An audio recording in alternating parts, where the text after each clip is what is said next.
first of all, I want to say congrats on the movie. I really emotionally connected. It is very familiar to a story, my own story. I just want to say congrats, extremely well done. Thank you very much, Thank Steve. you. That means a lot. Yeah. But I want to start with the most important thing. What is it going to take for Pixar to make a Star Blazers movie?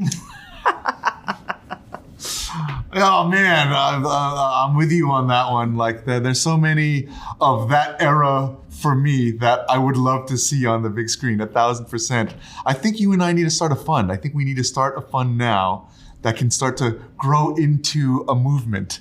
Because I think that's the only way to get that triggered. I mean, Star Blazers, Robotech, Force 5, Grandizer. Which generation of Robotech would you It's be? Macross, right? But like, I can give you a list. I'm just wondering. Anyway, I'm obviously messing around. But I'm going to take the Jane Austen version of an animated film.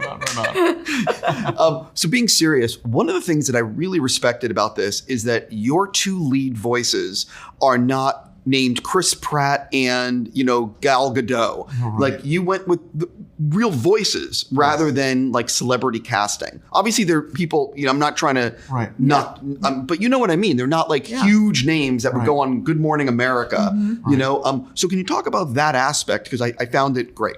So much of the journey of this film has come from a very sincere place, like in terms of wanting to thank our parents. I know that's a weird reach to come into the voices, but like even when looking for the voices, it was a very sincere thing. I really was looking for two pieces of performance that supported the character and a little bit of the element sort of nod. And for Leah, she did this tremendous performance in a movie called The Half of It, where she showed a fierceness as she's discovering her identity, and then this tenderness at the same time for her family that I thought a character like Ember needed.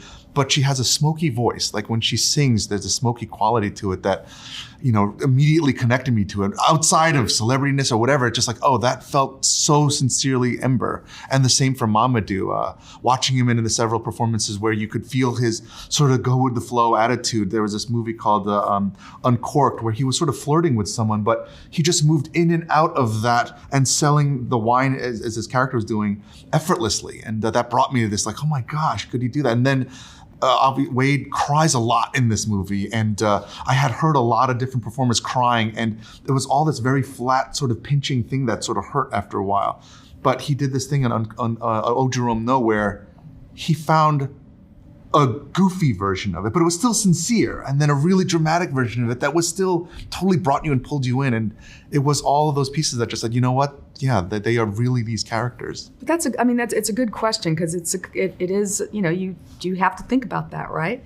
And ultimately, I do love that we get the support of what's the best thing for the actual film, right? And that's what I feel we were lucky to settle upon. I know about the editing process, and so much changes with an animated movie especially. So talk a little bit about what it was like showing it for the first time to like the executives or friends and family, and what did you learn from that screening that ultimately impacted the finished film? That's a good one. There's so many screenings. We've had so many ones, but a big one for me was that like my parents passed away during the making of this thing, and the story took a dark turn. Like I didn't even know that it was, and these things don't just aren't like a push button thing to make you, the process. They take months and months. And I was filtering something dark through this. Like there was a war between the father and a daughter that was just like so spiteful. And after that screening, I remember having conversations with a lot of the support around here. Pete Doctor, our executive producer, was just like, hey, Pete, I know you're going through it. Was this the film that you always wanted to do? And no, I've always, you were there, Pete. Like this was always a hopeful thing that we were doing. And I remember him going like, there's a lot that you're going through that we can feel in the film. And, you're going to need some time to, and from after that moment, a lot of the ideas I came back to,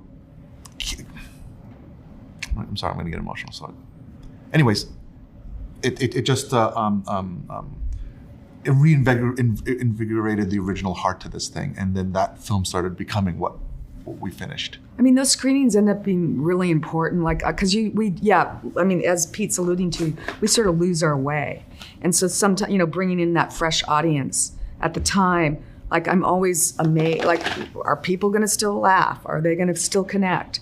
And so that's why those are really important, I would say. throughout our process is bringing those people in. One of the things that I also really enjoyed is that you don't have, I expected there to be a villain at some point who's, stopping them from doing something. And in actuality, there is no villain. It's just life. And it's about family and relationships. And I found that so refreshing. Can you talk about that aspect? Yeah. We did have a villain at one time in the middle. I think it wasn't connected to that dark version. But once we went down that route, the whole studio missed the point of it, meaning like they almost like, oh, what happened to the connection between these? Because there's so much exposition you have to do with something like that. And but again, it was about coming back to the original intent about connection and what could happen between fire and water. And so then that version went away, and then we just focused on what does it mean and how to exploit a relationship between fire and water like that. If you don't mind, I'm going to ask a technical question. One of the things, listen, every Pixar movie has the craziest effing animation. I'm always sitting there just looking at it and mesmerized. But I would imagine each film, there's these technical challenges or new software you need to invent. So what were some of the things that you were up against on this one that you had to write new code, or there was new technical things that have never been overcome? It was definitely the two characters. We had, because they're simulations, we had no pipeline at all to create these characters. And Pete was really emphatic about them being the actual element and not being a person on fire like Jack. So that would set us on a course that we had to kind of add a department. We spent a lot of time doing experimentation and iteration to, because we want them to feel like fire, but a realistic fire character could be fatiguing to watch and maybe not that appealing. So the characters, we worked with a Disney's research group in Zurich. A lot of smart people working many, many, many months. Yeah. Doing a lot of experimentation and iteration. Yeah, and the game of those experiments were really trying to just control it. Yeah. Give us some tools to control the flame, because when they first pushed the button on her, she looked terrifying. She looked like a character from The Lord of the Rings. She was just this monster that was just, and real fire is so busy. But that technology that Denise is talking about from Zurich just like held it, and then we fought it. Yeah. Most of the time, but it was that technology. I mean, we worked on the Wade, the water character ended up being so much more complicated. Water is always harder, and that continued to prove to be the case. Yeah, Wade was a monster. He was just awful the whole way. Like, the lighting of him changed in every shot. Because like in the basement, he would disappear because there's no light bouncing off of him. And then when he was in sunlight on the rooftop, he would just glow like this gigantic spotlight. And every sequence, he was just this maniac of look, we didn't have those issues like Inside Out, where Inside Out, like, emotions could be anything. There is no look, but everyone knows what fire and water looks like. And there are moments where Wade could look like jelly just by moving one ingredient that was too slow or something, or he could look like a ghost like with just changing one little layer.